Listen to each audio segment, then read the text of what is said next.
the meeting to order, the special board meeting of February 20th, 2018. Yes, go ahead.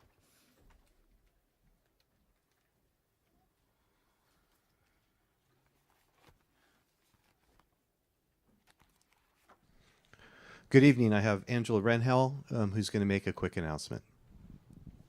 Hi, good afternoon. I'm going to be interpreting the meeting into Spanish. If anybody needs interpreting services, please come by so you can grab a device. Hola, buenas tardes. Voy a estar interpretando la reunión en español. Si alguien necesita servicios de interpretación, por favor pase para que tome un dispositivo. Gracias. Thank you. All right, in closed session, the board gave direction to legal counsel.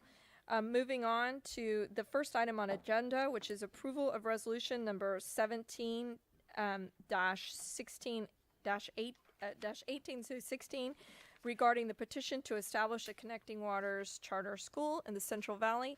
And I'd like to turn this over to our superintendent, Mr. Ridquist. President Newman, at a previous meeting, there was a petition that was submitted, and also a public hearing regarding Connecting Waters and a proposed Connecting Waters Charter School, Central Valley. Tonight, we are bringing back a recommendation. This is a staff recommendation that we have worked with the attorney with, Mr. Bill Schutz, who will be making the presentation on behalf of the district tonight, and that he'll be able to answer questions or present certain information. So, Mr. Schutz. Good evening.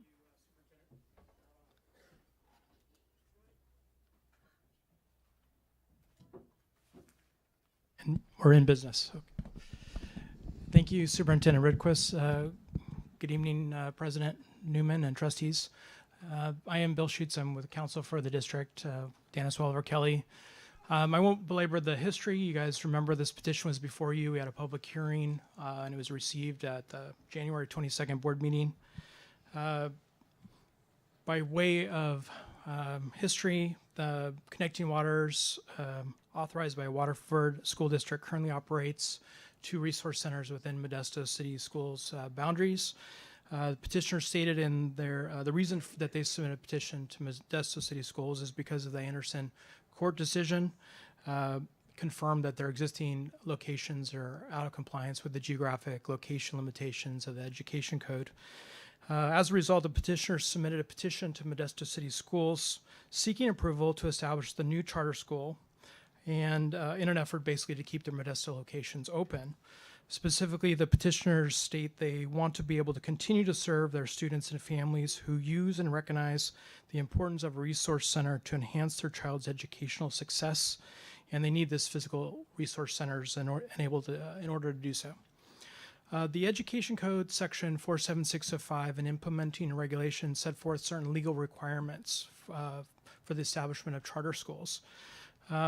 Per that Ed Code section, the board may not deny a charter petition unless it makes written factual findings specific to the particular charter, setting forth one or more of the grounds for denial, including that the petitioners are demonstrably unlikely to be able to successfully implement their program.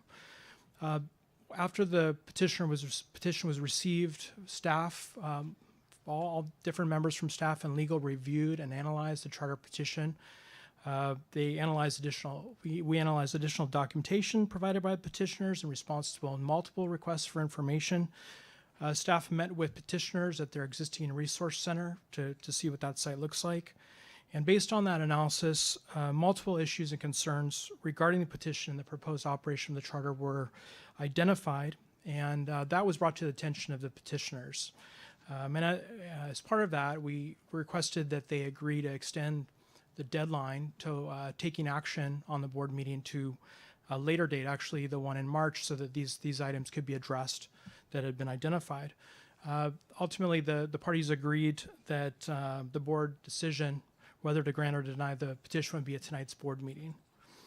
I want to emphasize that a significant amount of time and effort was expended working with petitioners and its representatives to identify and address the issues and concerns in the petition, and we worked collaboratively with them to address those, and the petition that's before you tonight reflects those changes. Even though those changes, the agreed upon changes, were addressed and they're incorporated into the charter, there still were some remaining issues. And those are identified in the Exhibit B of your resolution tonight. While we believe those are significant issues and concerns regarding the petition and operation of the charter school, staff acknowledges the board's support for educational innovation and reform, including the formation and successful administration of charter schools. So therefore staff recommends that the board approve the petition subject to the conditions identified in the conditions of approval. Namely, those are going to be related to two of the proposed locations, also the operation of mobile science labs, and then the parties have been negotiating the terms of a memorandum of understanding, and that's nearly finalized. We just have a couple provisions that we're still going back and forth on, and that would be the other condition of the recommended approval. Now, a lot of the concern that we had was around this new location that we just don't have enough information. Staff does not have enough information on in order to determine whether they're going to be demonstrably likely to be able to successfully implement this program that they propose. A lot of it is tied to budget. But we were doing this on an expedited time frame. Once petitioners get that information, and as of last Thursday, we still had a lot of questions unanswered when we were finalizing agenda documents, and we still do not know how they're going to pay for this proposed location, some other issues. Now, once petitioners get that information together, and say this petition is approved tonight, the Education Code specifically allows them to come back and seek a material revision from Modesto City Schools to add a location or change a location, and the staff and legal will work expeditiously to review that, make a recommendation to the board, and get it on the agenda at a future meeting. But based on the information that's present today, the recommendation is what it is in your agenda, and that's to conditionally approve with those conditions. So I'm here if there's any specific questions, but with that, I'll turn it back to Superintendent Redquist. So that was our presentation. We do ask you to approve. It'll be a resolution roll call, but approve the recommendation of the staff as listed here. Great. Are there any questions from the board? All right. Yes, Trustee Marks. I just have a clarifying question for Mr. Deschutes. On the findings of fact on Exhibit B, Yes, ma'am. is that, I see that it's listed as findings of fact, not conditions of approval. So is it supposed to be under conditions of approval also? No, the way it's the resolution is designed, you're approving the petition subject to the conditions that are in Exhibit B. Okay, And provided those are not satisfied, right. then you're also adopting the findings of fact in support of denial. So Okay, you would not need to come back at a future date if those conditions were not satisfied. Okay. So they're separate, and we keep it separate on purpose because we want to. The recommendation is to approve with those conditions. Right. Okay. thank you. That's helpful for me. All right. Are there any other questions for the board? Seeing none, are there any comments from the audience? Good evening. Good evening. How are you? Interim Superintendent Ridquist and President Newman and members of the board and staff. My name is Sherry Nelson, Executive Director of Connecting Waters Charter Schools. I want to thank you very much for the work that you've done and for the collaboration that we've had with your attorney. We've had a lot of back and forth, which has been wonderful. I just got a chance to see this resolution this morning, and so there were a few things that I did want to bring to your attention, just kind of share. As you know, when we came to submit the petition, we're coming for the students, for our students, and what's best for the students.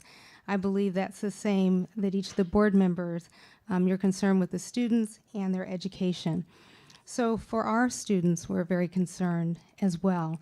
As you're aware, there's a facility in there, the 2300 East Briggsmore facility. What I think, what you're probably not aware of is that we have been working to purchase this facility. We've received CUP approval. We have our architects looking at the facility. The only piece that's missing is just to make sure, we want to just make sure of how we're paying for it between the two schools. It's important to us that everything that we do is done properly, so we just don't do anything haphazardly. We have taken our concerns to FICMAT. We've received some verbal approval, but we want to get that approval in writing. So what I would love to see is if we, as much as I love each of you and love seeing you, I don't necessarily want to come again for material revision and then wait that period of time. If we need to, more than happy to do so. But I'd love to see approval, keeping that resource facility in there with some of your caveats and exceptions, whatever you'd like to see. As we had mentioned, if we don't get that definitive approval and understanding of how we can purchase this facility, being that we have the two schools, we will not purchase the facility. We will not put ourselves or anyone in harm's way. We want to do whatever we do, we want to do it appropriately and make sure that it's done legally with the proper understanding. So that would be my main concern with the resolution. But other than that, I appreciate your time and your commitment, time coming to visit our facility, asking us questions. Anyway, I do appreciate it, but we are here for our students and want to make sure that we have the facilities, what our students need. So thank you so much for your time. I think we have a question for one of the trustees, for Ms. Nelson. Yes, I'm wondering if you could clarify, there's an address for this facility on Briggsmore. Can you tell us, I mean, we know the neighborhood. Can you tell us what that building is? Yes, you're referring to, there's two on Briggsmore, the 2000 West or the 2300 East? 2300 East? Yeah. Okay, so the facility itself, it's a church that's for sale. So we have looked at that. We've done all of our due diligence with inspections and so forth. As I said, I've taken it to the city council for approval, and they've approved it. Yeah, so it is a church facility that we would renovate to use for our learning center. Okay. All right. Good evening. My name is Lisa Kaur. I'm with Young Minion Corps. I'm here representing the petitioners. I wanted to give some clarity to the conundrum regarding the 2300 East Brigmore facility. The Connecting Waters Charter School in Waterford has over $4 million set aside in reserve for purchasing a permanent facility. They're currently leasing at the West Brigmore site, and thus there's no constant guarantee of a facility because a leased facility could always be sold out from under them. And so they've been working on permanent facility option for quite some time now.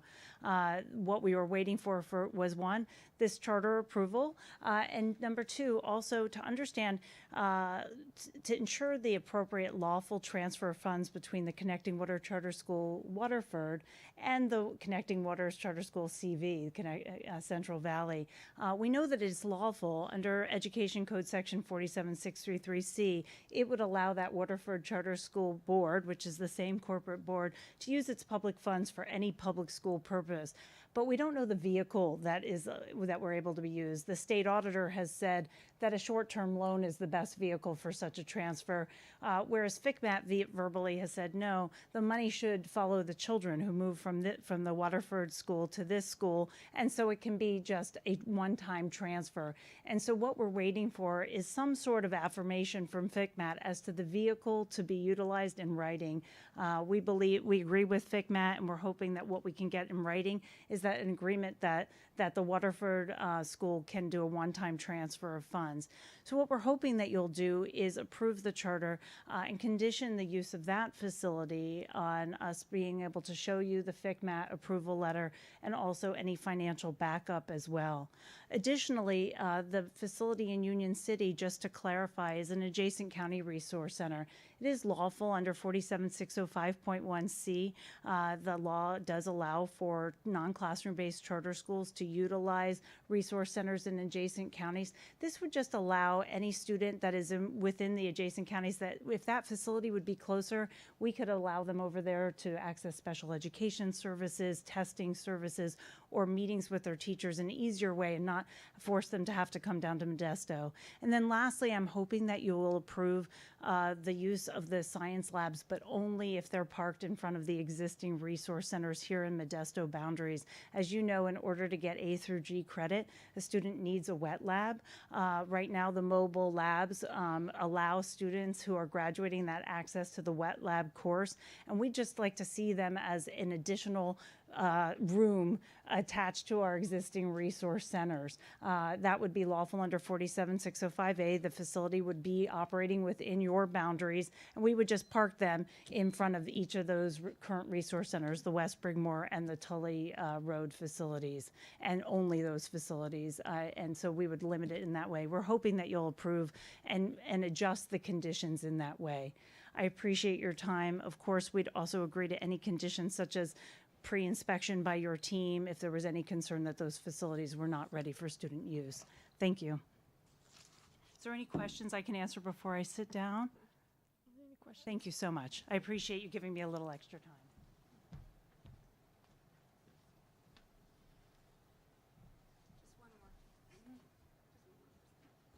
Good evening. Good evening. As you may recall, I'm Lanisha Peters, and I'm vice chair to the board of Connecting Waters Charter Schools. And just wanted to communicate to you that our board is eager to be able to establish this charter that would have to have the approval of Modesto City Schools. One thing that I want to work to convey is that we're, operating to have exercise a fiduciary responsibility to our students, and depending on what topics, what projects we have on the table, those have to be completed within the framework of the agencies that we partner with. And in this case, our agency is Modesto City Schools. So the things that we're wanting to work together with you are the permanent facility to be able to have that lab where we can have the science happening with the wet labs to enrich the education experience for the students. And the adjacent county option. Students have to be able to get their education without a burden for the process to meet, get instruction from Resource Center, etc., like that way. So I won't take much of your time, but I just want to let you know that we are poised and ready and willing to partner with you so that we can work to something to come together where the charter can be established through Modesto City Schools with the correct components to be a full service to the students. Thank you. Thank you. All right, anyone else? All right, we'll bring it back to the board for discussion and action.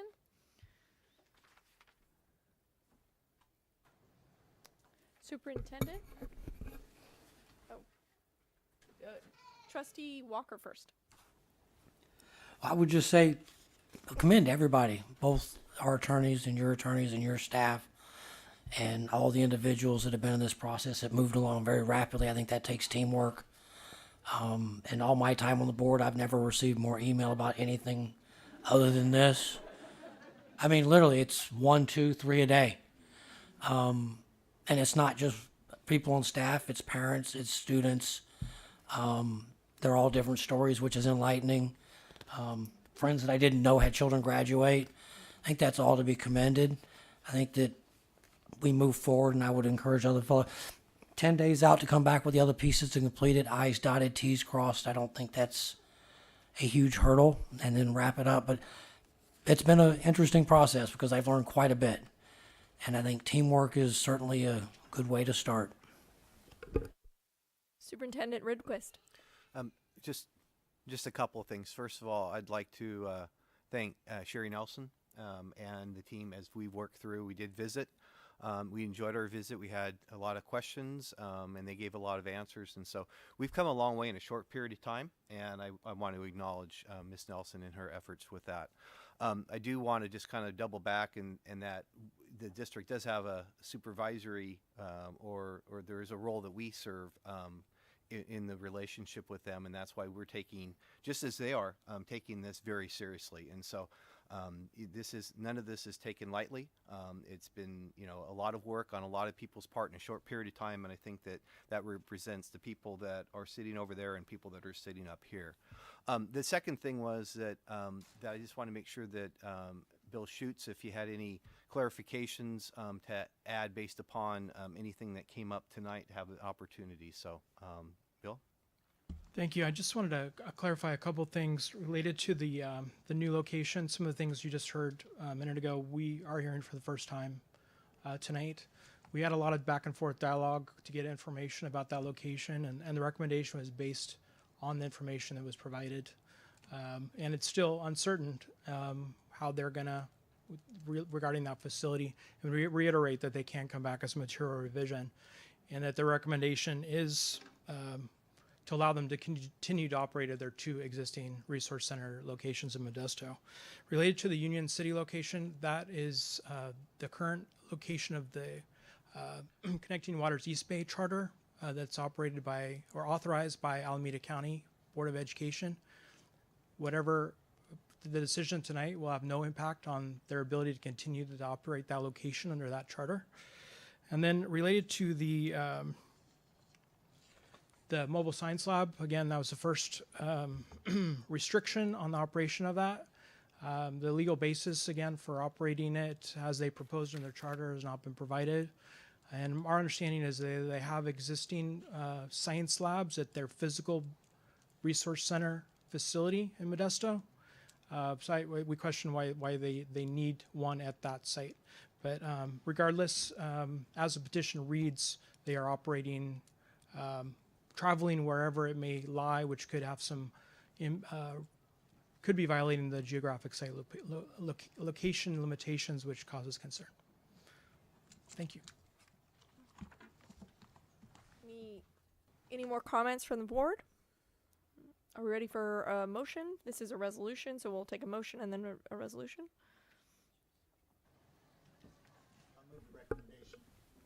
All right, it's been moved by Trustee Grenbo and seconded by Second by Trustee- me. Okay. Do we need to add that it's contingent upon the MOU being agreed upon? Or is that the It's way it's there. written? The way I read it, I believe that it's already in the contract, but I just wanted to check Yes. because he brought it up as a, okay. All right, then that's fine. I'm good with that then. It's on a whereas on page 2. You go 1, Right, I 2, saw 3, that. 4 Okay. down. I just want to make sure that I read it correctly and that even though Mr. Deschutes commented on it, I want to make sure that it One of the conditions of approval is paragraph number 3. right, That includes the execution of the MOU. right. Or paragraph 4. Paragraph 4. Okay, 1, 2, 3, 4 down, and Yes. then in paragraph 3. okay, all right. Thank you. Any more questions? We have a motion that's been made by Trustee Grenbo and seconded by Trustee Walker. And would Superintendent Ridquist please call the roll? Trustee Brown. Aye. Trustee Grenbo. Aye. Trustee Lopez. Aye. Trustee Marks. Aye. Trustee Walker. Aye. Trustee West. Aye. Board President Newman. Aye. The resolution passes unanimously. Thank you for your help tonight.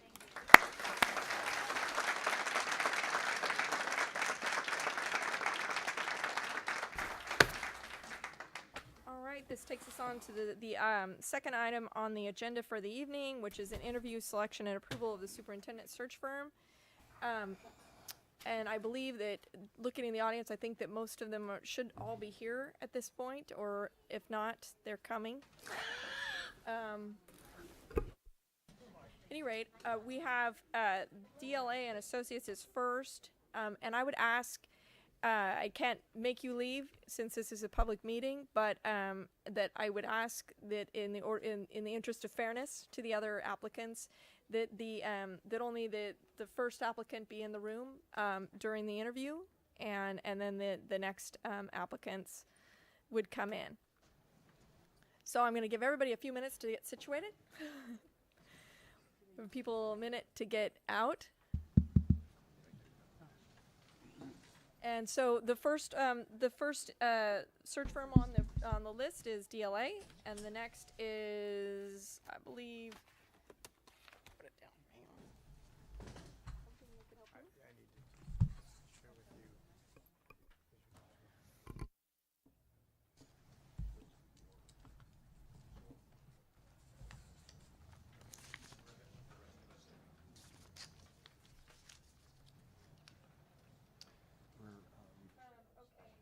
So the first interview is with DLA and Associate. Then hopefully after that we'll have leadership and then McPherson. Are we all here? Is everybody here?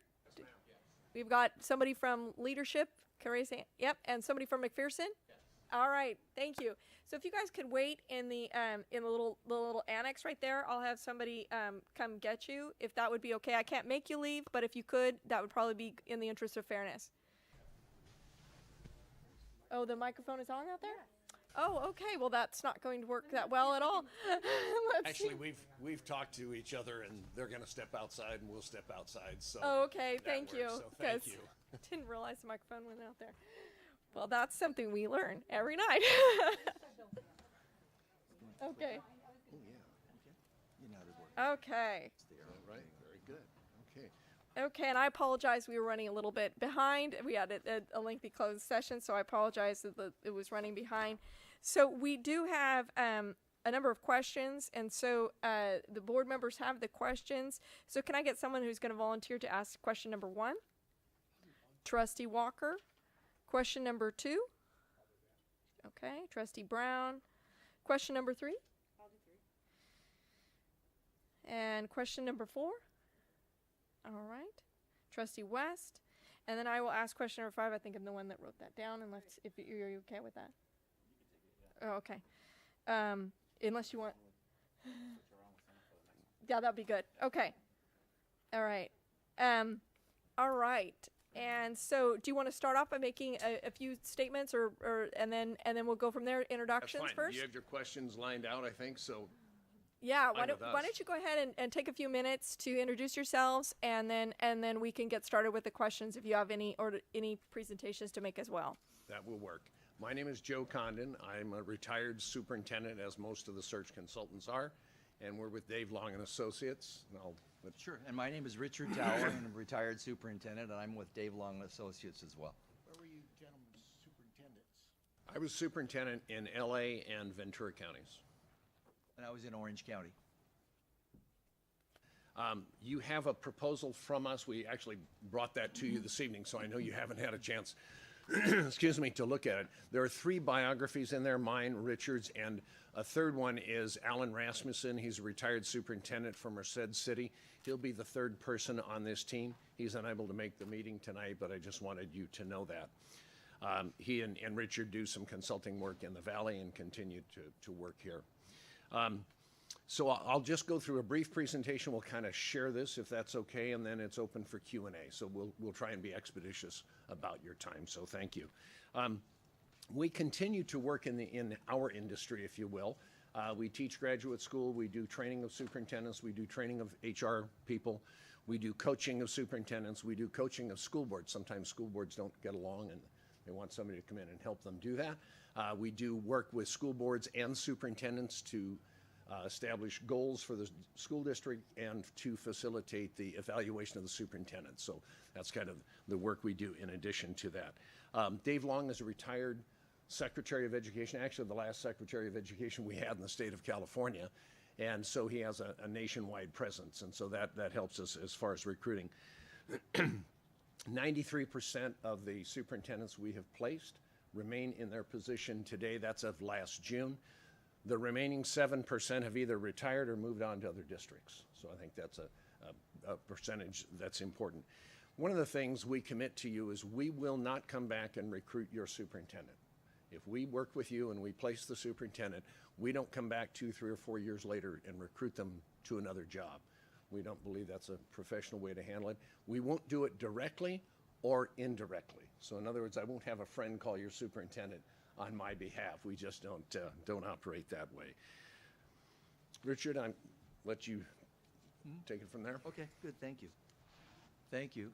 And we wanted to express our thanks for allowing us to come and speak with you too. So for the way we do our searches, we will start the search immediately. And it's important for you to know that this is not our search. This is actually your search. And so we conduct your search according to your timeline and your interests. And we have a design, but we really let you, it's important for us to hear what your stakeholders would like to see in their next superintendent. And so our search really is on your behalf. It's a board-centered search, and we really are your facilitators. We facilitate the search for you. Your search is a confidential one, and the reason why it's confidential is because candidates at this level, they don't really want their identity revealed when they're in the application process because it could be difficult for them back at the jobs that they currently have. And so we're very careful to make sure that the search is confidential. As a matter of fact, we even ask the board members to please sign a confidential statement, because during the entire process, you'll see information on applications and so on, letters of recommendation and that type of thing, that is very confidential type of information. So we want to make sure that candidates know that it's safe to apply here. That way you have a broader pool of applicants. If it's not confidential, then you'll have difficulty with that. The lens that we use to screen in applicants, we don't have a pool or a stable of applicants that we pick from. Our selection is much wider, much broader than that, because we look for candidates that meet the criteria that you have determined, and the way that we give you information based on input sessions with the community, with your staff, with the unions, with your leadership, and with you as board members. We bring that information to you, and we let you decide what lens, what criteria you want in your lens that we will then conduct the search in. So that partly is what makes it your search. So the board determines the desired candidate's qualities and characteristics. Once the applications start coming in, we build sheets. We build matrix sheets, and that we use your criteria to rate candidates. And then we bring all of the candidates' papers that are completed, all of them to you. You get to see all of those papers. Not every search firm will do that. We'll collect them from you for confidential reasons, and also so that it protects you from the Public Records Act. So there are our documents, but you get to see them. And all candidates are measured with using those criteria. You'll have inside candidates perhaps, as well as outside candidates, and they'll all be graded through that lens. So there's full transparency for the board members. You'll see all the completed applications. And another thing that's really important, we don't communicate just with one board member. We might communicate mainly with the president, but we also ensure that all communications are shared with all of the board members all the time. So there are no secrets, it's transparent. DLA protections, we collect and remove all the paperwork that we work on together, and that's so that they can't be subject to the California Public Records Act. Professional screeners, the professional screeners are the ones that are the retired superintendents. So we conduct a very, very thorough screening process, reference checking process. I've got 12 years of HR experience myself. Actually, it's more than 12 years. And so I've been trained very thoroughly in how to conduct reference checking. And just as a little side note, it doesn't mean that you just call the 3 people that the candidate is listed at the bottom of their application. You've got to go much further than that. So there's that. We also do criminal, financial, educational, and DMV background checks on the final candidate, and that's included in our fee. Okay? Joe? We want to establish a relationship. We did, for instance, DLA did the search for your last superintendent, and we intend to establish a relationship with the school district, not just a one-time job. And so if the board wants us to come back and work with the board and the superintendent, that workshop is built into our fee. There's no additional fee for that. We will, as I said, work with the board and the superintendent on establishing goals, work with the board and the superintendent on evaluations. So we hope to establish a relationship and not just a one-time piece of work with any school district. The experiences we've had recently, Grossmont Union High School District, Fullerton Union High School District, Stockton Unified, just did a search in Desert Sands, which is a 30,000 student district in Southern California, Redlands. I'm finishing a district search right now in Westminster. But our commitment to you is if we work with you, you are the only search we do at that time. So we don't take on multiple searches. We think it's important to pay attention to each client. I think that covers it pretty quickly. Now that if you go through the brochure we gave you, we just gave you a 30-second look at that brochure, and we hope to cover those questions. But we want to give time to you for questions of us. So I'll turn it back to you and go from there. Thank you, Doctor. All right. So the first question of Before the questions, can I just make a statement? sure. Okay. I just want the rest of the board to know that I have worked together with Joe Condon and the Association of Lowell Schools for several years. We worked together on that committee. So just make sure, in the interest of transparency, that be on the table. Thank you. Thank I you. wasn't sure if you'd recall that. We have a common past. Thank you. All right. The first question is going to come from Trustee Walker. Can I ask you to back up a slide just a second to clarify your last statement before I ask my pre-printed question? That slide? You said you only do one search at a time? Yes. And you're saying that you're in the process with LAUSD? That's an awful big animal. No. That's the last time we did candidate screening only for them. Okay, Quite I'm just curious because honestly, I'm reading in the I paper. don't want to work in LA No, Unified. I was gonna. That's a tricky beast.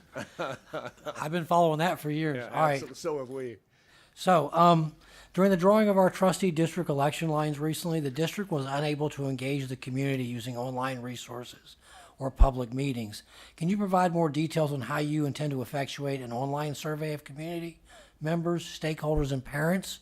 It's a bit of a struggle previously in the previous Let months. me answer your question with a question, okay?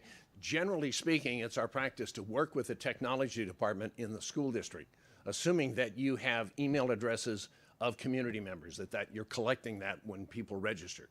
If you don't have that, we can post it and advertise that it's there, but we want people to log on to it. We have surveys in English and Spanish.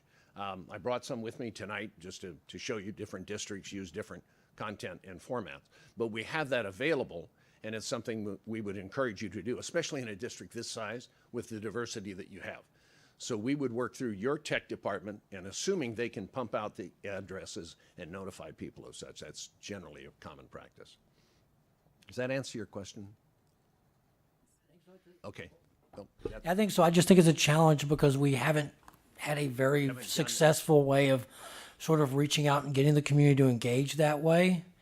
And part of it just may be what it is, but we didn't get a lot of feedback when we did the election line drawings until after they were drawn. And then you heard And then about it went boom. Yeah. And the goal here is not to have anything go boom, if that And I makes perfect understand. sense. Each district has a personality of its own. We just finished one in about a 20,000 student district in Southern California, and we had just a few responses. I mean, literally a few. Less than 100 in a district of 20,000. You know, I would expect far more than that.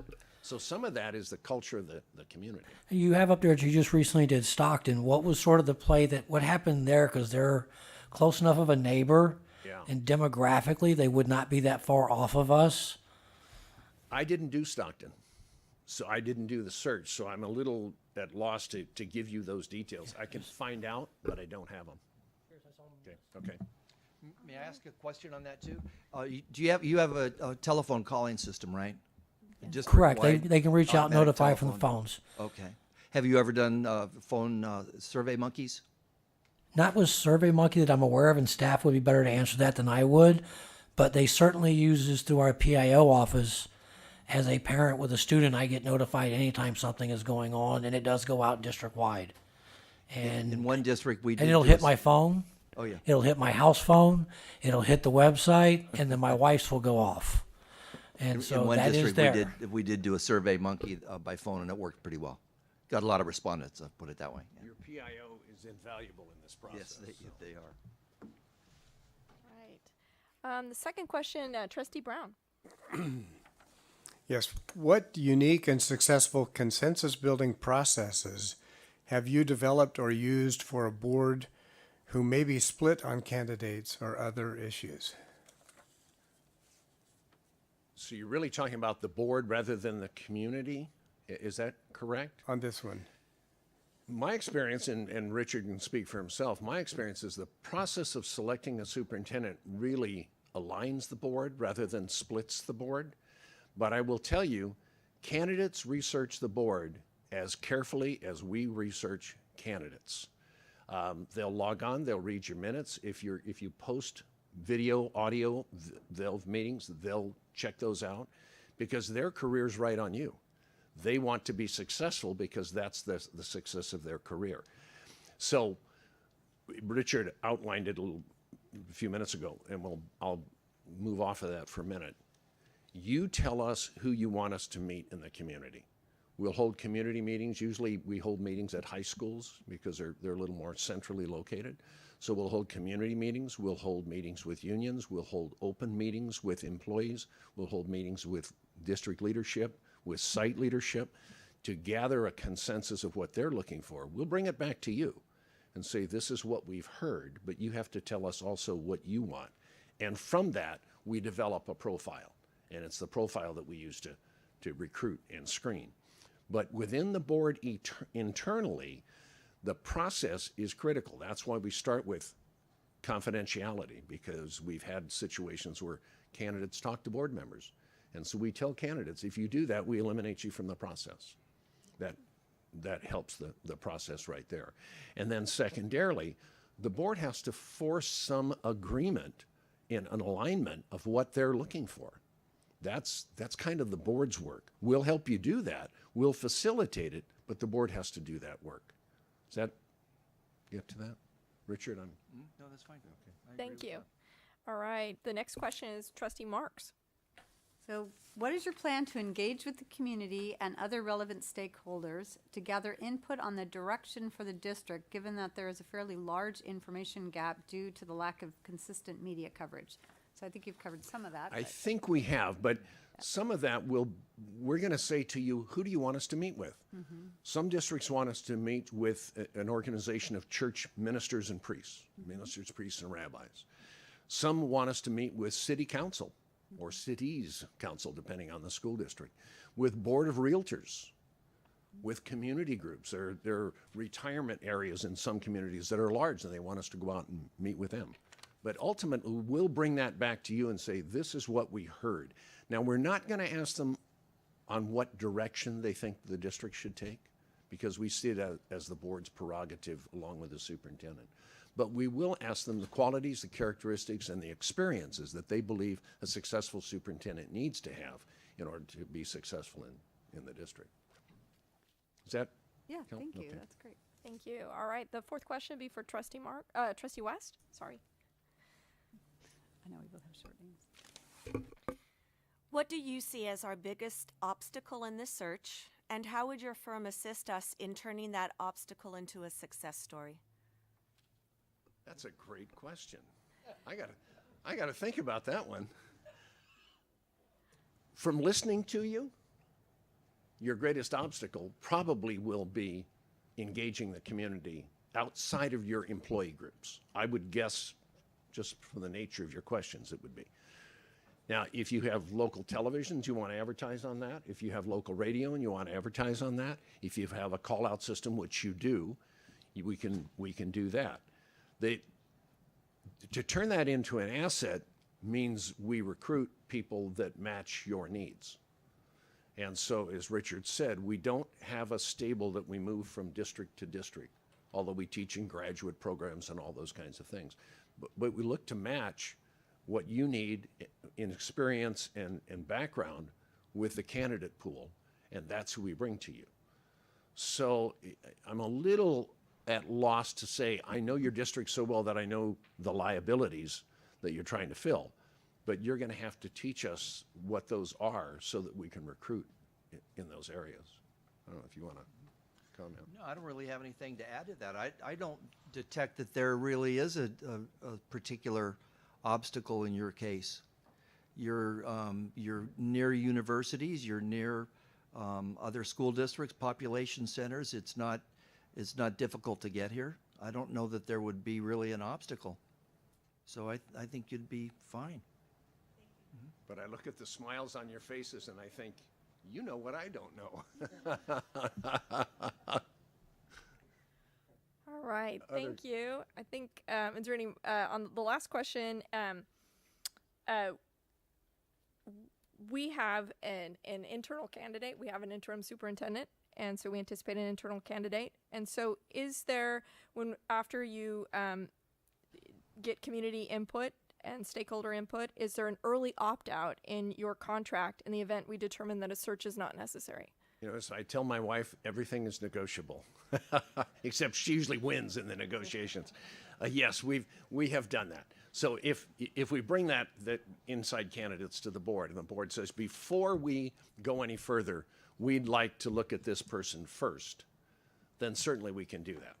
If we go through the whole search and the board says this is the person we want, then we've conducted a full search, and so we would bill you for that. But if we reduce our workload, certainly we'd be willing to reduce the fee. And that would be negotiated at that point? Yeah, it really would, because we don't know, what your desires are. That actually did occur in a search that Joe and I did together in Southern California. You know which one I'm talking about? Yeah, you want to tell us about that? Yeah, there was a director of a SELPA that the district was a member of that SELPA. It was a multi-district SELPA. So, sorry, go ahead. Yeah, no, go on. It was a multi-district SELPA, and on the board of the SELPA were the superintendents of the districts. So it was very similar to being the director of that SELPA was a very similar experience to being a superintendent of a school district where you're dealing with board members. And so, you go ahead with that. Yeah, so when we met, the very first meeting, the board president said, we'd kind of like to look at this person. So we said, okay, we can do that with one exception. We have to do our due diligence. So we spent time doing background checks and reference checks on that candidate because we want to be able to recommend that you consider that person. So the board set up an interview in advance of all other candidates, and they selected that person. We reduced the length of time for the search, and we reduced the fee for the search as well. Great. Thank you. Thanks for telling us about that. And it worked out very well. Great. We just don't want to compromise our work in terms of just saying, yeah, here's the person. We want to do our background checks. So. Okay. Are there any? Those are our pre-prepared questions. Are there any additional questions that come to mind for anyone? Okay. So just curious, you mentioned another gentleman, Mr. Rasmussen. Yes. Would we be working with you two or Mr. Rasmussen? All three of us. All three of you. Okay. All right. Thanks. Yeah, thank you for clarifying that. Yeah, I just wanted to check. Great. All right. Thank you. Would you like to make some closing remarks? Or Well, a question of you. Do you want us to stick around? Are you going to deliberate tonight? We are gonna deliberate Does somebody tonight. want to call us in the morning? I mean, I'm not sure That's the up to protocol you. here. That's up to you. We are going to deliberate tonight. We are, as you saw in our RFP, we're on a fairly tight Yes, time that's schedule. right. And so we've been moving rather quickly. And so we are going to deliberate tonight. You're welcome, being that you've already spoken, you're welcome to listen to the rest of the candidates. Well, actually, we don't do, just as a professional courtesy to each other, we don't do that. Okay, And then we so will I'd contact probably you. stand out in the cold. So if somebody wants to call us, that's fine. I won't be offended by that. Right. Great. And, I think the best number to contact is on the RFP. it is, or if you want to write it on that, I'll give you my direct cell number and you can just call me. Sure. It's 310-901-3749. 310-901-3749. And our desire would be to get started as quickly as possible.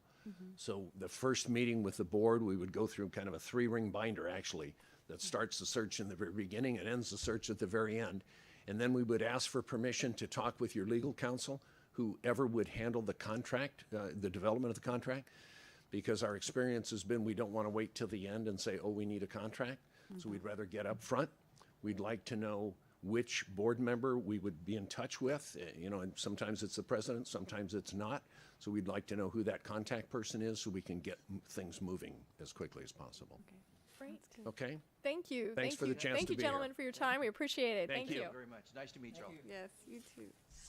All right. Yeah, thank you for your help with that PowerPoint. Leadership Associates. Are we No, good? that- Are we good to okay. continue to march on, guys? Yep. All right.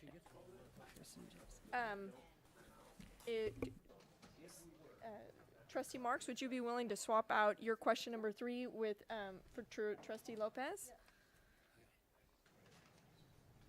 Okay. Or do you want? Okay. All right. So everybody else is okay with the same questions? Okay.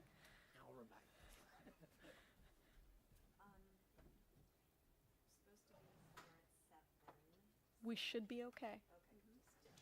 I'm trying to. I know. I knew your time was really tight tonight.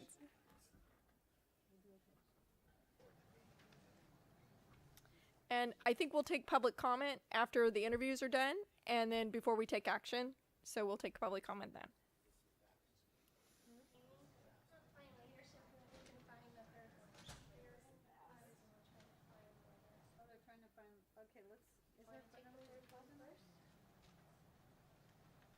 Is McPherson right there? I got one. Let me see where it went. Yeah, we can just keep things moving.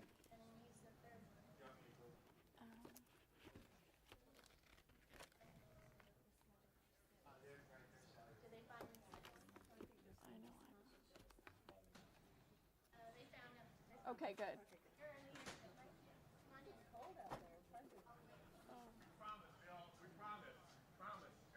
Freezing yesterday. It was cold. I did work in the backyard Sunday.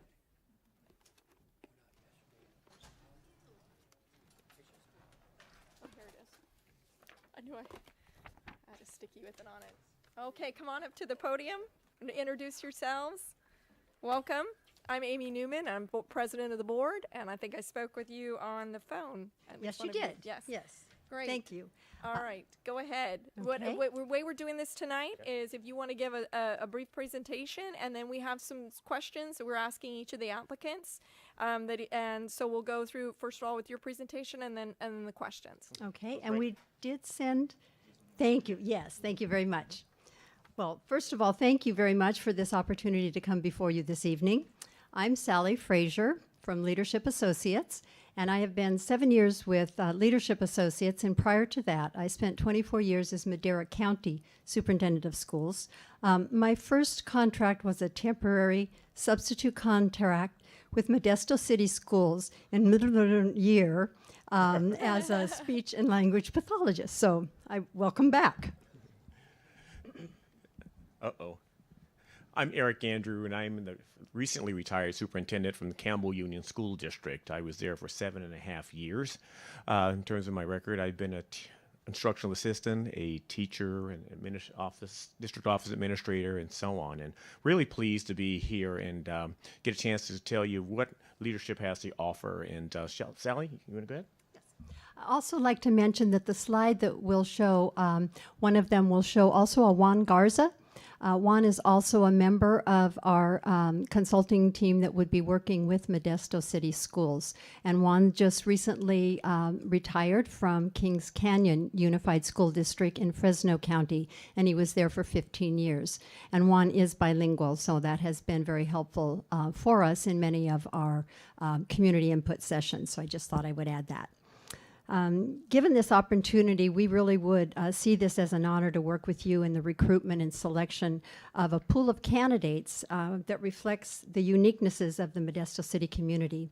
Your next superintendent will need to be someone who is passionate about and committed to continuing to narrow the achievement and opportunity gap, and willing to work with the board, the staff and community to continue to move your goals and plan of actions forward.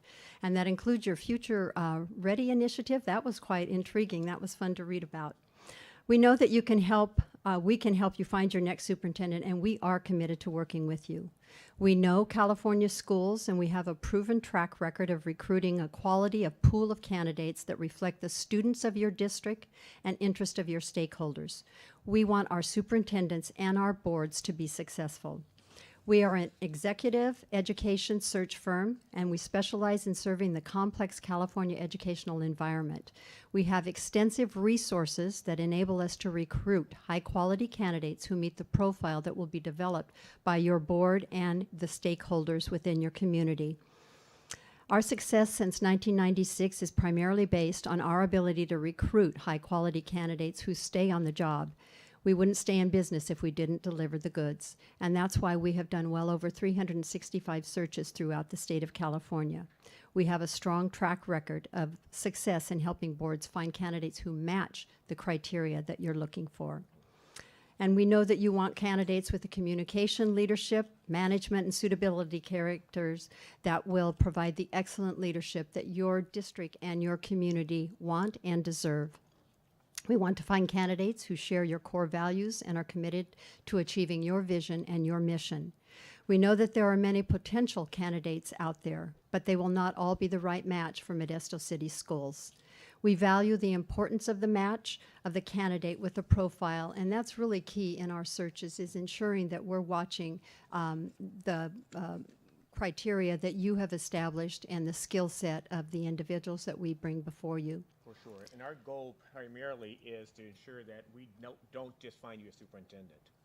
We want to find a superintendent that fits the profile and the things for this particular school district. And we are very diligent as we work with the community, working with the staff, and getting a sense of what would a superintendent who, through our vetting system, have the characteristics that will match exactly what we want here. And so we'll be very clear about that, looking for the superintendent for this particular school district.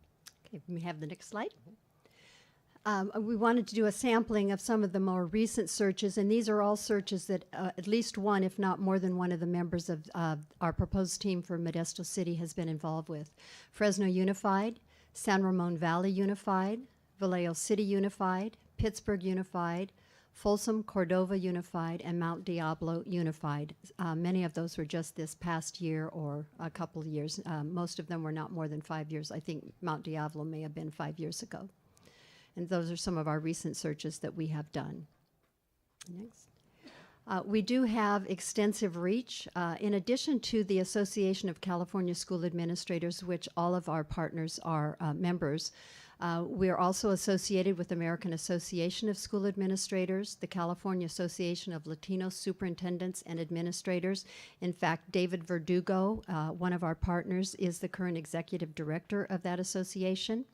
Also, California Association of African American Superintendents and Administrators, and then some national groups as well, and the California Collaborative for District Reform, American Leadership Forum, and then a number of our consultants and partners do teach at the university level. We believe that there are 4 steps key to the success that we have had. And the first is the in-depth candidate profile. And we've talked quite a bit about our interest in getting your sense of the qualities, characteristics, what you see as the strengths and the challenges before your district from the Board of Education. And then we do we do extensive stakeholder input, and I noticed in your proposal that you want at least 2 community evening sessions, but ensuring that we talk with employee groups, any groups that you identify, oftentimes service organizations, parent groups, whoever, governmental agencies, whoever you think is appropriate that we address, we will talk with to get their input to develop that profile. And this is one of our opportunities to challenge you to look for non-traditional stakeholders who may be in your community that it's an opportunity for you to build relationships with that maybe you've not had in the past. And so this would be an opportunity for that to happen as well. And a component of this also is the online survey, and we have that in Spanish, English. We've just done it in Hmong. So languages that are pertinent to your district, it is available. And oftentimes we find today that people are, their lifestyle is such that it's much easier for them to sit at home and fill out a survey than to actually come to a meeting. So we want to capture as many people in that format as well. And then the results of all of that are compiled into a written report that goes to the board that defines those qualities and characteristics. We also believe that it's important for the successful candidate to have access to this information because it's very rich in terms of defining what the interests and needs throughout the community are once they're on board. And then the next phase is the recruitment campaign and outreach. And as a firm, we have twice monthly phone conferences where we talk about the profiles that we have in various searches we're involved with, and we talk about potential candidates as well. And it also is an opportunity for us to network with references and that kind of information. And so we do extensive outreach. We do both passive and active recruitment. With the AXA EdCal as our primary document in the state of California that we use for advertisement. And then we have the American Association of School Administrators online national exposure as well. So both of those are pretty traditional that we use. And then presentation of candidates. The board would see every applicant that comes in for the position. You would have our recommendations about who we think most closely match, but the decision of who you are to select to interview is the board's decision. We guide through that process and provide the information that we have gotten through the reference checking and review. And this slide indicates where our various partners reside throughout the state. So you can see we have as far north as Crescent City and as far south as into San Diego. And so we do have a very wide network throughout the state.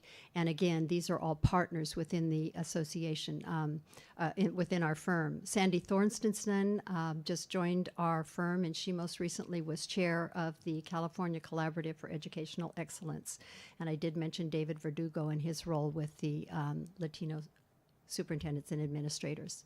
So one of the things we want to emphasize is that as you look at that slide, although the three main facilitators of the search would be Sally, myself, and Juan, the reality of it is we have extensive resources throughout the state.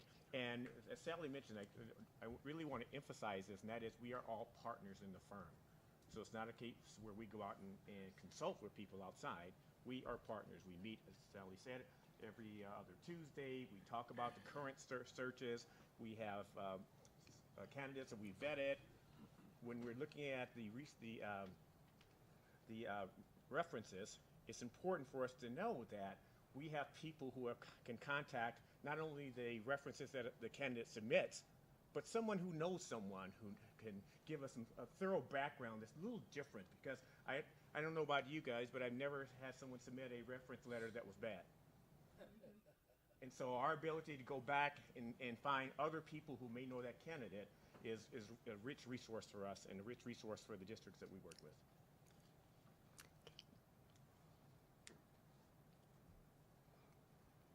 And as we say, some of our distinguishing characteristics are that we do have a proven track record. We have done at least 365 searches throughout the state of California since 1996.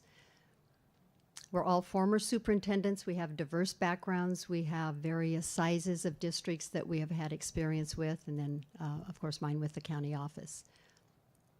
We remain active in educational leadership roles and in state and national professional organizations.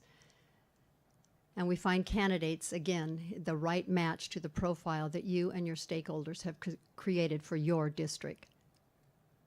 We have long-standing and deep relationships with leaders throughout the state and the country, and we think that that is really critical to our active recruiting and our reference checking.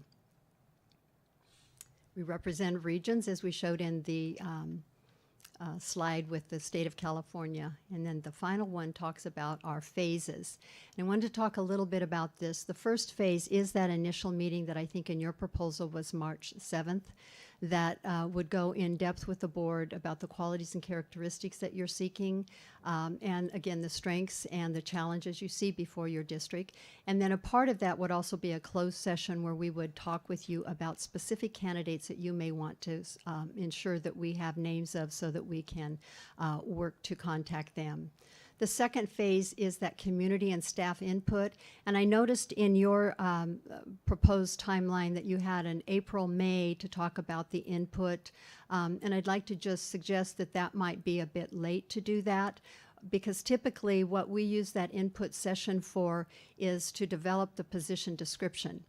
And in order to have the advertisement go forward, if you're looking at the time frame that would have you in June making an announcement for your finalist, AXA's advertisement, they do not advertise on April 9th. And so you'd have to look at the 16th being a close if you waited that long. So we would propose a March 26th and April 2nd advertisement in AXA so that you could have an April 16th close date. Otherwise, that'll be pushing you much further. So that input, we would, the way our proposal is, it'll be a compressed time, but we would work to get that input report to you in a timely fashion so that that position description could be available when the advertisement came forward in AXA, because that is so critical for potential applicants to understand. So that was the one phase. I thought in our timeline, you'll see there's a bit of difference on that. And then the advertisement and recruitment, I just shared with that. The selection of finalists is done in a closed session because obviously there's specific candidates that you would be talking about, and we would be sharing confidential reference information. And then also reviewing the interview questions and finalizing those at that time. And then conducting the interviews. The process we use is really a back-to-back, where the first day is usually the first round, and there's typically around 6, sometimes 5, but generally 6 candidates. And then the board goes into deliberation on those candidates, selects finalists that are then held the next day. Again, the timeliness of that at this time of the year becomes very important, because if candidates are looking to change positions, you want to make sure that you're doing that in as efficient amount of time as you possibly can. And then in our proposal, we have the week of May 25th would be when a validation visit would be conducted on your finalist. And then you would either have June 4th or 25th, because your contract and appointment must be at a regularly scheduled board meeting. So that would be important to consider as well. So we kind of backed up from those 2 dates for the timeline in our proposal. So with that, questions that you might have? Or Eric, anything to add? No, we're again honored to be here. We feel like we have a firm that really would be a great match for Modesto City, and we look forward to your questions. Thank you so much. Your presentation was very thorough. In fact, in the interest of time, I know that Trustee West has something that she needs to get to. Does the board feel like questions 1 and 3 have been answered? Or do we need to ask us? Ask us. Okay, then let's ask number 1, Trustee Walker. Okay, so we're going to move quick. Nice to see somebody from Campbell. I moved there from there to here. During the drawing of our trustee district election lines just recently, the district was unable to really engage the community using the online resources or in public meetings. Can you provide more details on how you intend to effectuate an online survey of the community, stakeholders, and parents? There wasn't a lot that came back from that as hard as we tried. Sure, there are a couple of different ways in which we can do it. One, in each of those groups, there's typically a person or group of people. For example, Excuse me, could you use the microphone so the audience can hear? Thank you. I'm so sorry. Typically, when you have various stakeholder groups, there is a point person. And so instead of just sending out a blind opportunity, reaching to those point people to say, hey, we know you have influence in this particular stakeholder group. Can you help us get more members from your community and your stakeholder group to participate in the process itself? So that's one of the ways that we've seen that's been very, very helpful for us. We've also used, many districts have where their site principals have a newsletter that goes out to parents. We've used notifications in that as well. local newspaper that doesn't hit as many people, but a combination of those kinds of things. Trustee Brown. Yes, what unique and successful consensus building processes have you developed or used for a board who may be split on candidates or other issues? Typically, what we do is go back to that position description, and we look at pluses and minuses of individual candidates as one way. And consensus is important. We believe this is something that the board must come together on because it is that important of a decision.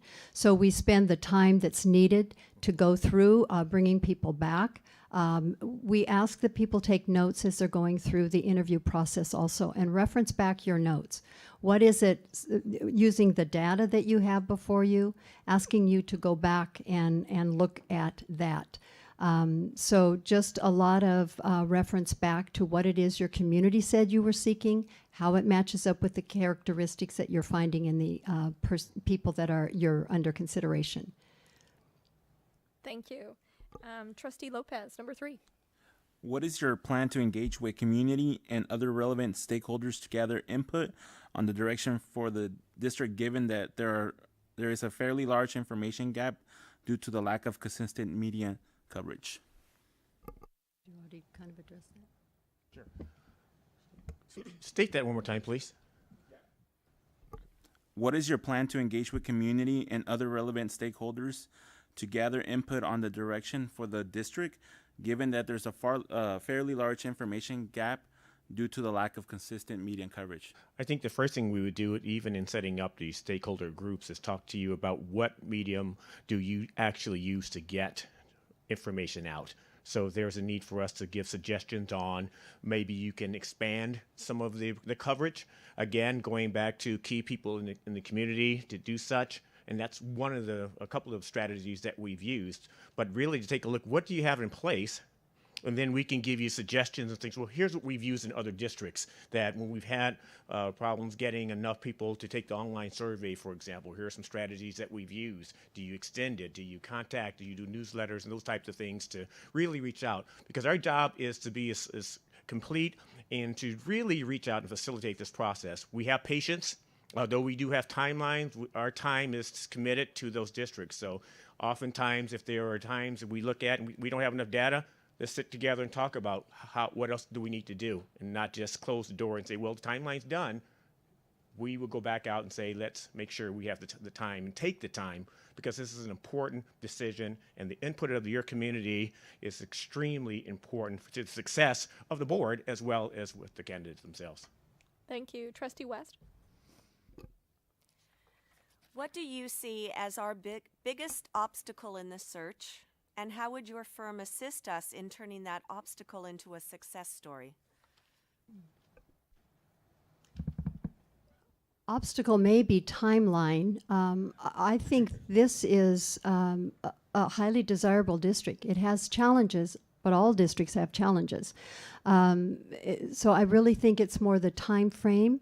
That doesn't mean that people aren't already aware that there's an opening here and that there isn't already interest growing in it. But I would see that. And not everyone may be as familiar with your structure, with the city schools, with having all the high schools, but not necessarily all the elementary school districts. That may be a challenge for us in terms of working with candidates so that they would be aware of that, mindful of that. And the last question is, we have an internal candidate who we hope is going to be an applicant. We have an interim superintendent. Is there an early opt-out in your contract in the event after the community input and stakeholder input that we determine a search is not necessary? I'd like to take that one because I actually watched your meeting where you talked about this, and I heard the support, so congratulations on that support. Yes, there is. We have what we call a modified search. And if we conduct the process through the input sessions and then meet with the board in closed session, and actually part of that initial meeting is to speak about that and what that other process might look like.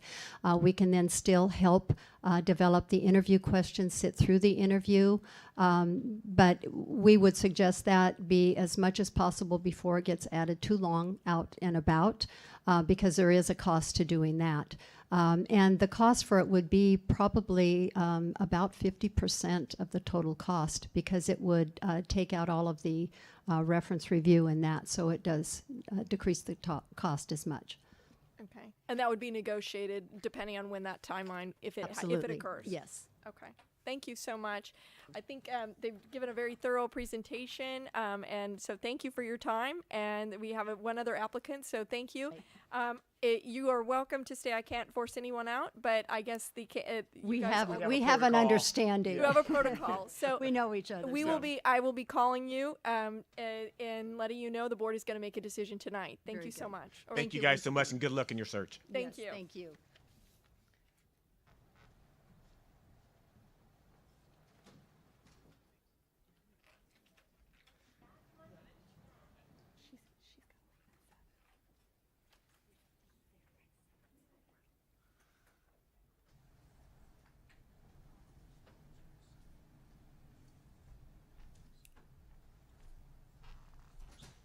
Good evening, everybody. How Good are evening. you Go ahead tonight? and introduce yourself. I will. First, I'll have somebody. Do you all have the proposal? Yes, we do. All do. Okay. Well, there's a few other things in here, and I'll let you have it.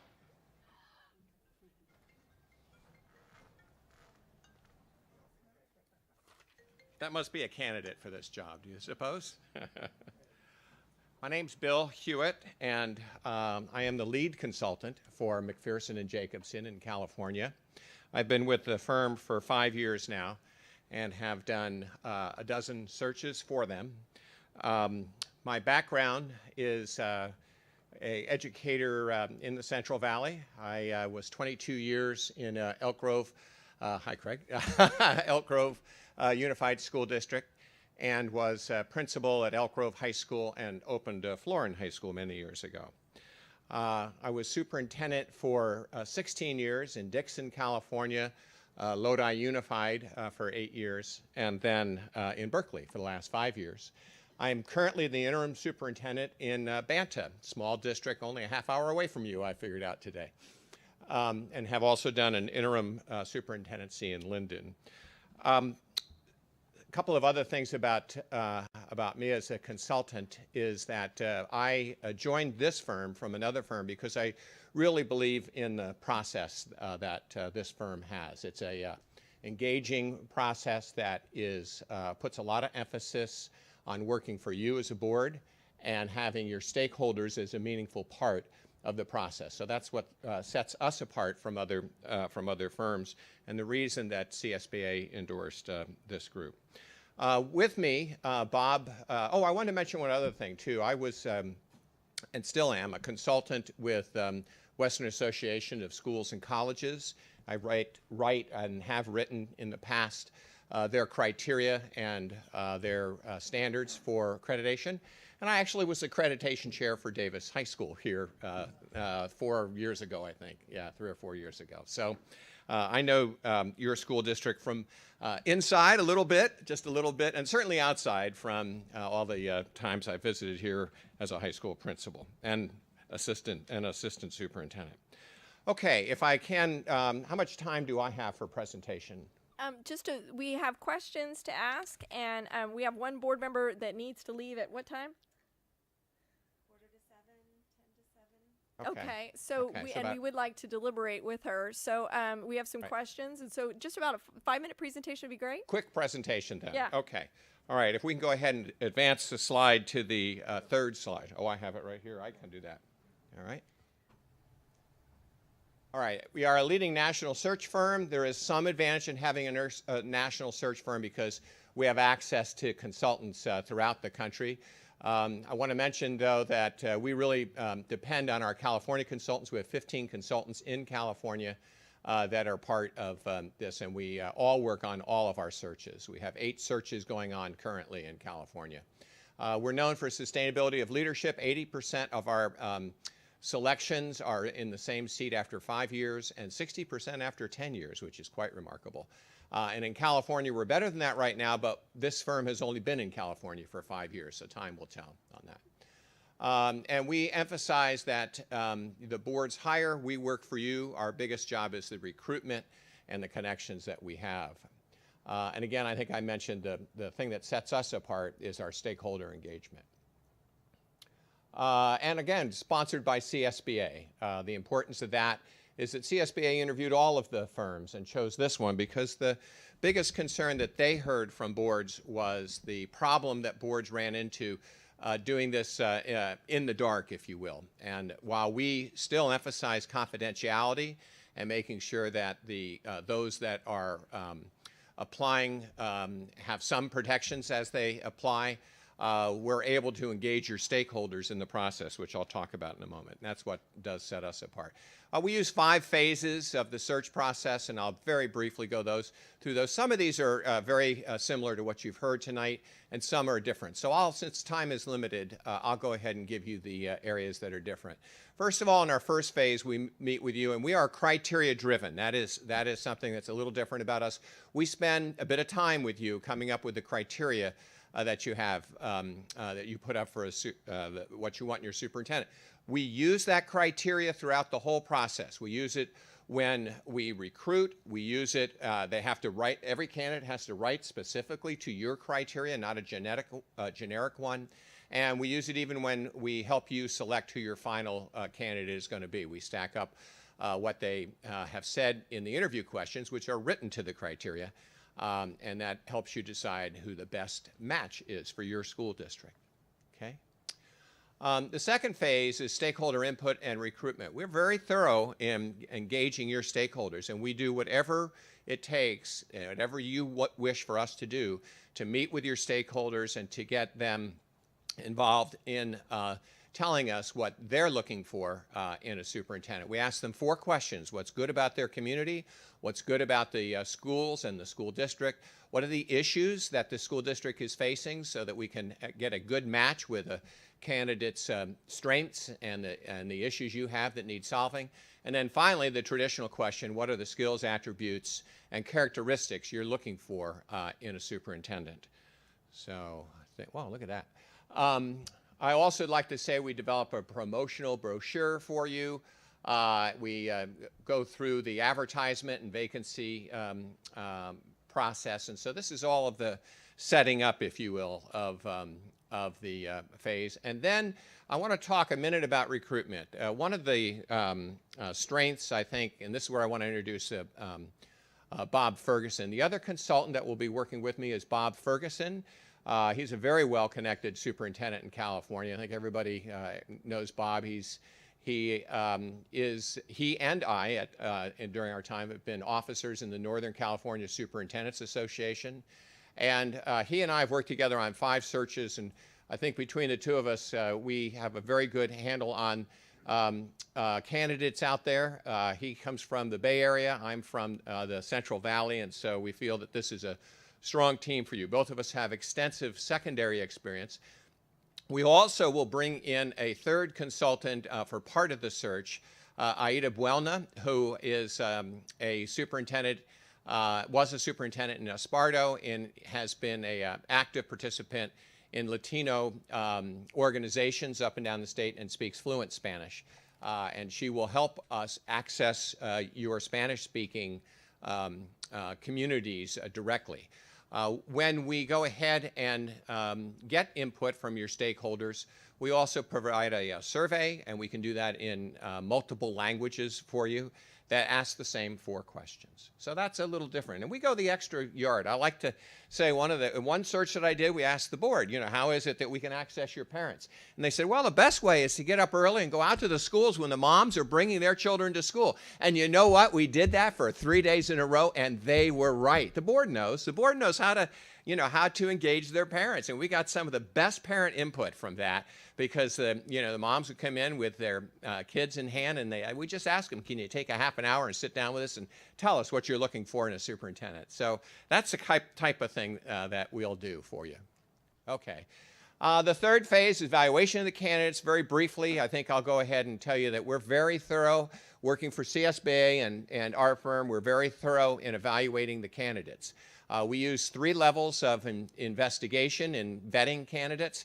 We use the references they've given us. We ask those references. If there's somebody else we should talk to, and we talk to them. And then most importantly, what we will do is we'll call our own references. We'll call our own people that we know in the districts that they've been in or that have some association with that candidate. And we'll make sure to, ferret out any recommendations, strengths, and any concerns that come out about each and every candidate. As part of this contract, your final candidate also will have a professional organization look into the validity of their educational degrees. That has been a problem occasionally in the past, so we'll verify those. They will look into any criminal activities, which I know every district does, but it's better for us to do it up front before you hire the person. And finally, we also look at the finances, the finance issues that there may be with any candidate. And that's all part of your package for the finalist here in California. Okay. This is pretty unique, and I'm going to spend a minute and then try to close it up and let you ask any questions. Because we design the interview the way that you want it designed. For this firm, I've done the regular confidential closed interview where you bring the candidates in one after another and interview them and then select. What we are known for, however, is having a more thorough process that brings the candidate into your district for a day, 2 or 3 candidates at most a day. They also are interviewed by a group of stakeholders that you bring in and say you want to have part of the process in a confidential way. We make them sign a legal document saying that it's a confidential process because we know that's very important. And we also have a social component to this too, where we ask that you break yourselves up into 3 groups and have breakfast, tea, coffee, and a lunch with the candidates in a personal way. So by the time that you interview in the afternoon, you actually know the candidate and they know you. We find that boards really, really think this is important and very special in their selection process, that we've gotten great reviews on that. And so we do 2 or 3 candidates a day, and we ask that you interview no more than 6. So how do you select those 6? Well, we will bring you a short list of candidates with all the reference checks and all the materials for you to review. You can review all of the candidates if you wish, and we'll provide them electronically to you. But we bring in anywhere from 0, actually, to 10 candidates for you to take a look at. And we will have interviewed them, or they will have interviewed online. So we'll have about a 10-minute video for you to see of each candidate answering 3 very basic questions. Boards, again, think that this is a very nice service that is part of our package. So that's how we do the interview selection. Now, our stakeholder panels do design questions with our help. We let them know that they're not part of the selection process. They do not prioritize candidates. They don't give their preferences. They give you, though, information about what the strengths and the concerns of each candidate are. And boards have found this to be very beneficial. We have a consultant, can be one of us, or a facilitator, if you will, help them come to decisions about that, and then that's delivered to you before you deliberate. In closing, we do provide a few extra services at the end. We'll help you, after this is all over, come back, set the goals and criteria for evaluating your superintendent in the first 6 to 12 months of their time here. That is part of our guarantee that if you take all 5 parts, then you have a 2-year guarantee that if anything does go wrong, that we'll come back after 2 years or any time along that time and do the search at no cost other than expenses. And finally, well, there you go. That's that phase. And then finally, we also assist you, like most groups do, with the contract if you want that, and negotiating the contract if you need that help. and working with a visit if you wish to do that, and if you need a job description. Most districts don't, they have that, but we assist with that as part of this package. So I want to say that our timeline, we worked with you to establish that. I would recommend that we do a bit of an aggressive timeline right now. We're still at a good time to hire a superintendent, but there are a number of districts this year that are out there. The investment for this is $29,500 is the fee. It will go no higher than $36,000 with all the expenses. It'll be quite a bit below that. I live a half hour away when I come over from Banta, and my home is Lodi, so not more than an hour, and I doubt I'll be staying over at all. So your expenses would be quite a bit less. If that's a problem, some places it is, you can cap your expenses, and we can talk about that. Again, transparency, sustainability of leadership, and high involvement of your stakeholders are our trademarks. So thank you. I hope that was brief enough, and you can still meet your timeline for. Oh, thank you. Thank you for the thorough presentation. You're welcome. Are there, I think we'll go ahead and ask the questions, as we've been asking 5 questions. So the first question is from Trustee Walker. During the recent drawing of trustee district election lines, the district was unable to really engage the community using online resources or public meetings. Can you provide more details on how you intend to effectuate an online survey of community members, stakeholders, and parents? Well, what we do, first of all, the first answer to that is to work with your district and what you think the most effective is, and go that extra mile to do it, because it's different in every community about how to access your parents. I think I mentioned the one about coming in early and having your parents coming to school. That's just one example of it. Another place, we tagged along with the LCAP process. One superintendent, well, this is Nevada Union, where we're doing the search right now. She said we get great turnout at our LCAP public input sessions, and they did.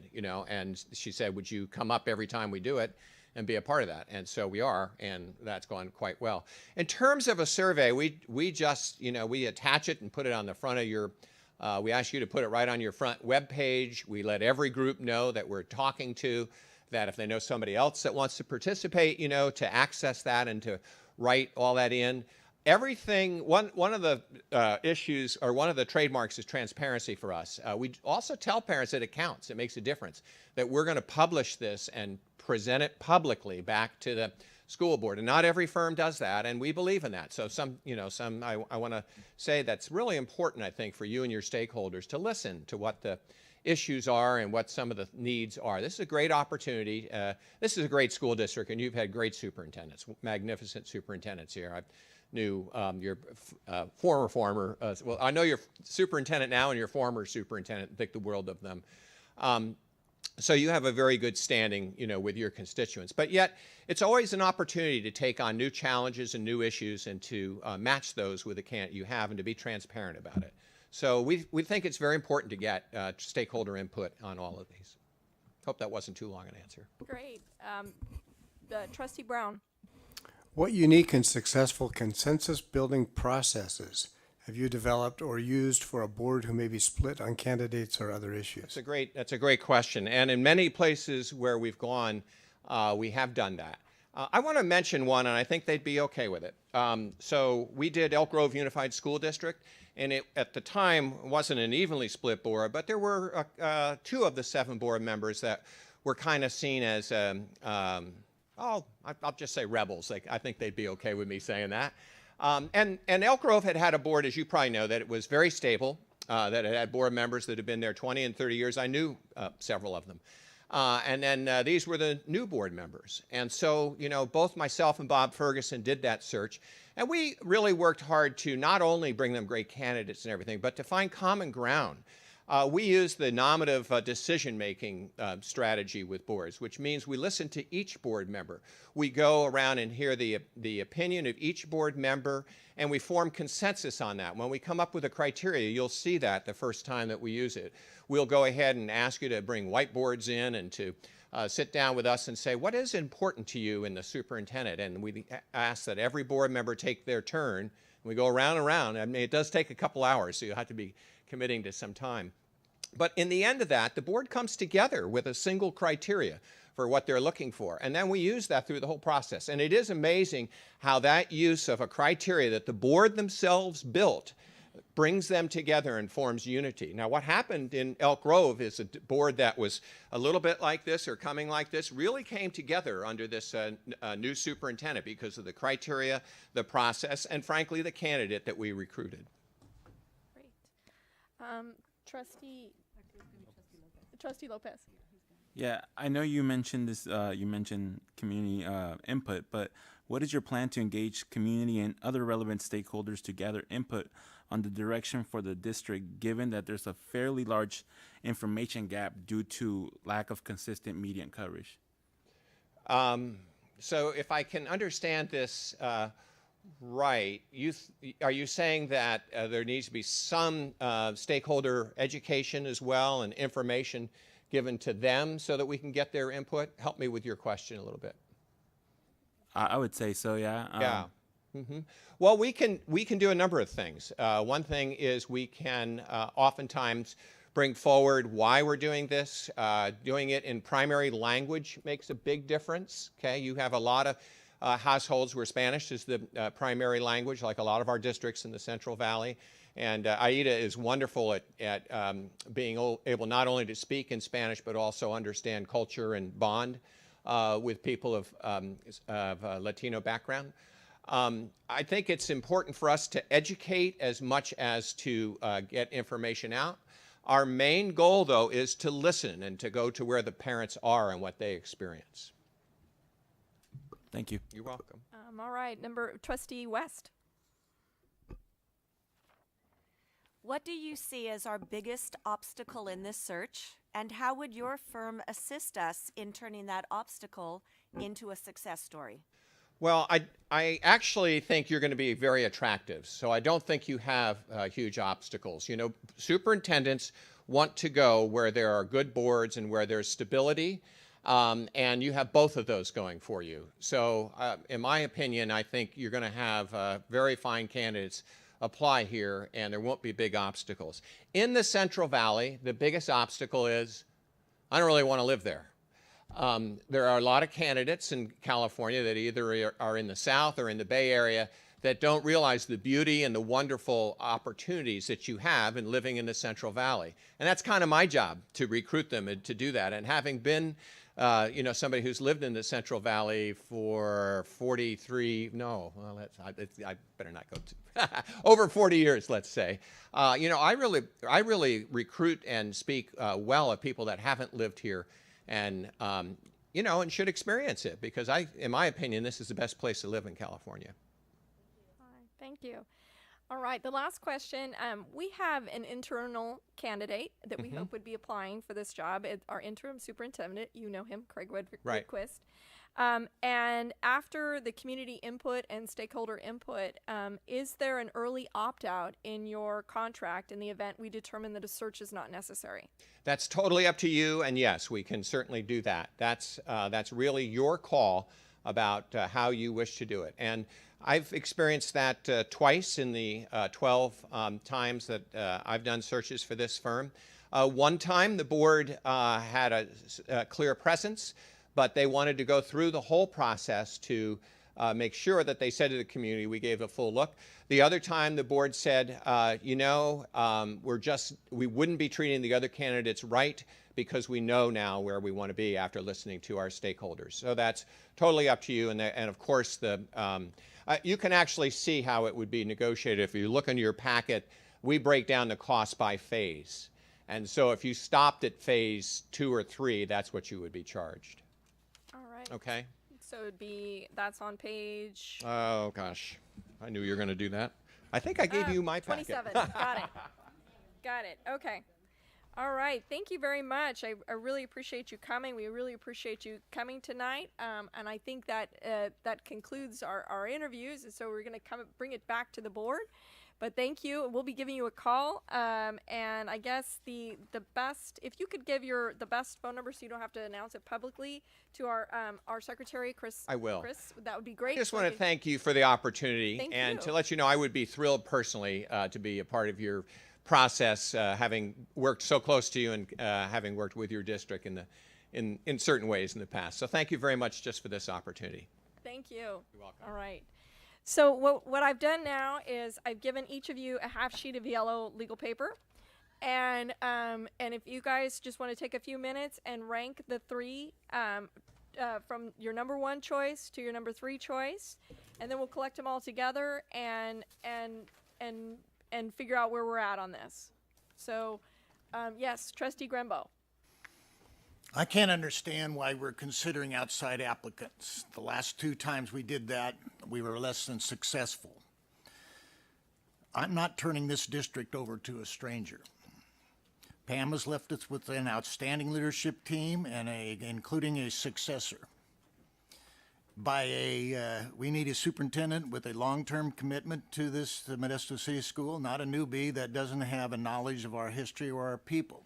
With any new person other than an internal candidate, there's a 2 or 3 year interruption in all the things that we've been doing good. To me, the seamless and transparent way would be take the title that he has now and just make it superintendent. I think the search is a waste of time and treasure, and like I said, I would never vote to have a outside candidate. All right. At this point, we'll go ahead and take some public comment while people are thinking about their discussion.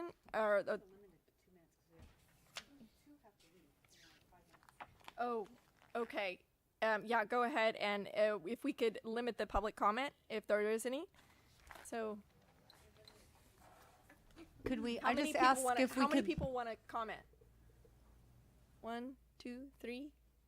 just if we could limit it to 2 minutes each, only because we did have public comment last time, only because we have 2 board members that have to leave really shortly.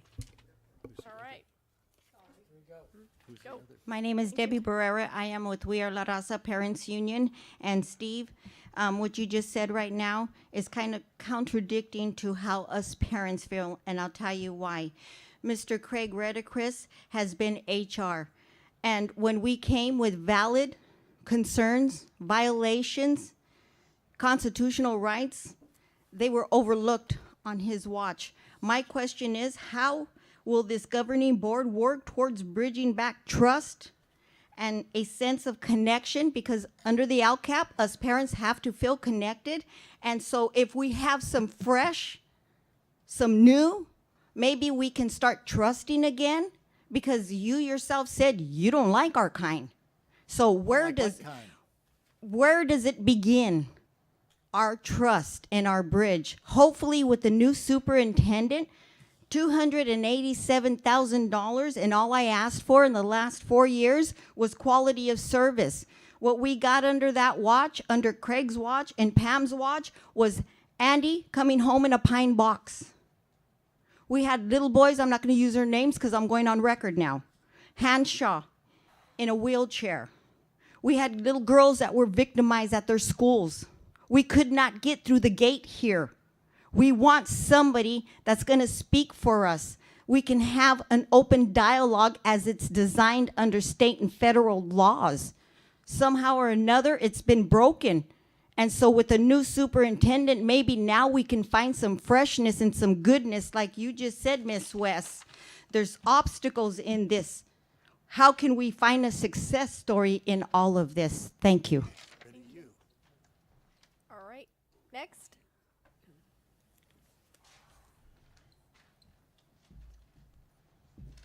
Good afternoon. I'm the president of Advocate for Justice and the chairperson of NAACP. You guys ought to be ashamed of yourself.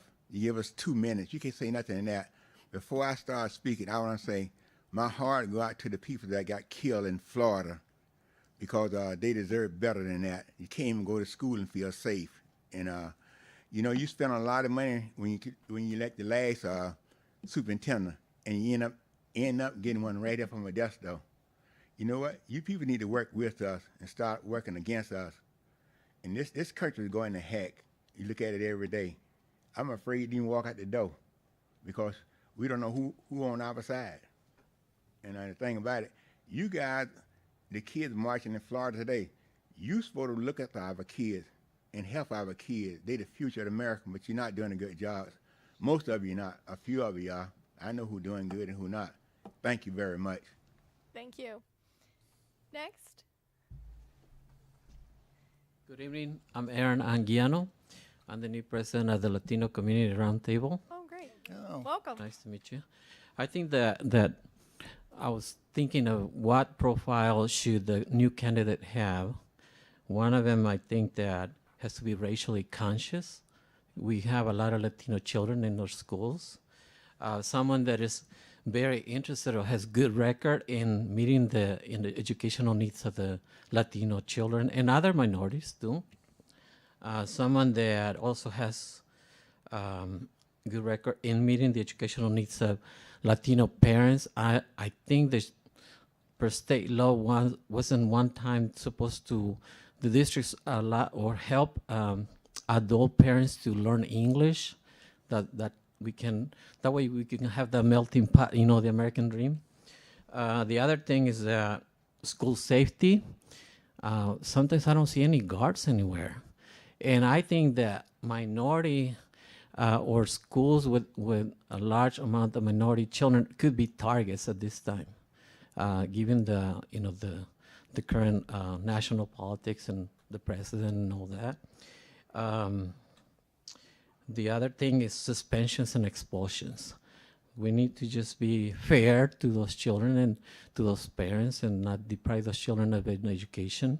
I don't want to suggest to foreclose the ability to gain somebody from within your ranks. In fact, I know Mr. Miller, Ed Miller, I have had good experiences with him, but I don't know your current superintendent. I suppose you just appointed someone today? No. I saw it in the agenda, so I don't know what's, okay. Employee appointment, title superintendent. Okay. Well, That's anyways, my closed time session, is, thank you. Thank you, Mr. Angiano. Am I saying that right? Anguiano. Angiano. Anguiano. Can you please give your contact information to our board secretary, Chris Mistress? That would be great. I did. And thank you. thank you, because I want to make sure that you get emails and the appropriate people get emails and information. And congratulations on your new position. We'll be glad Thank to you. work with the board or anyone. Thank you. Thank you. Is there anyone else? Yes, Mr. Butler. Good evening, everyone. My name is Dale Butler. I'm a local community member. I'm also the founder of the Latino Roundtable, founded 21 years ago, and I'm very happy that our president, Mr. Anguiano, is here tonight giving his feedback to the board. Personally, and with all due respect to the interim superintendent, I am very disappointed in Trustee Greenbow's comments not to do an open competitive recruitment. And I'm hopeful that the Board of Education will do the right thing, the wise thing, and do an open competitive recruitment, and even avoid the opt-out clause that's provided for in whatever contract you ultimately decide to pursue. I think you're going to get, obviously, the best possible superintendent by going the full route of an open competitive recruitment with input from the community. And my recommendation is do this all the way to the end, and may the best individual hopefully end up being your superintendent. So that's my input tonight. Thank you. Thank you, Mr. Butler. All right. Is there anyone else? All right. Seeing none, we'll come back to the board. And I'm going to be collecting these sheets, if you would. Actually, yes, that'd be great. So that way, well, I didn't put my name on. okay. So that's okay. Yeah. And then, okay. All right. So let's see here. I've got. Yeah, I think, well, it's actually it's gonna be obvious. So number one, let's see, number one here, Leadership Associates, number one. Another number one for Leadership Associates one number 1 for DLA, one number 1 for Leadership Associates, one number 1 for Leadership Associates, and one number 1 for Leadership Associates. So that makes 1, 2, 3, 4, 5. And Steve, are you abstaining or voting no on all of it? Voting no on all of them. Okay. So I think never mind. okay, we got your thing. Yes. Oh, number 1 and number 1. Oh, so that makes it unanimous. That's all. Even better. Thank you, Trustee Brown, for clarifying that. And I think So I'll make a motion. I make a motion that we hire Leadership Associates as the firm to do the superintendent search. I'll second that motion. great. And so all those in favor say aye. Aye. All those opposed. All right, the motion passes 6-1. And thank you for your time and cooperation tonight.